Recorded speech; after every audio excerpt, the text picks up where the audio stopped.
ак караны ажырата албаган, арабызда мансапкорлор олтурат, жасалбаган иштерди жасадык деп кагаз бетин каалагандай толтурат.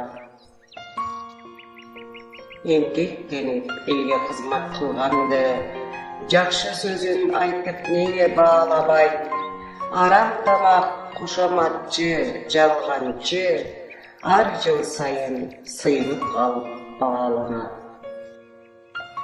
Сөзгө келсек, күпүлдөшүп сүйлөшөт, иш дегенде куу түлкүдөй түрлөнөт, талантым бар таанышың жок дегенди, тааныш болсо сенин сөзүң сүйлөнөт.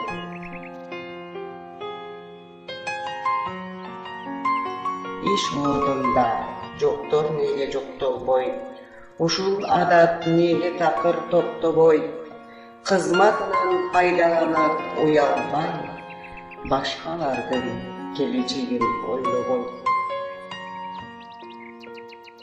Жетекчилер өздөрүнөн баштасын, жаман адатын ушул күндөн таштасын, аймактарды өнүктүрүү жылында ар бир адам таза ишти баштасын.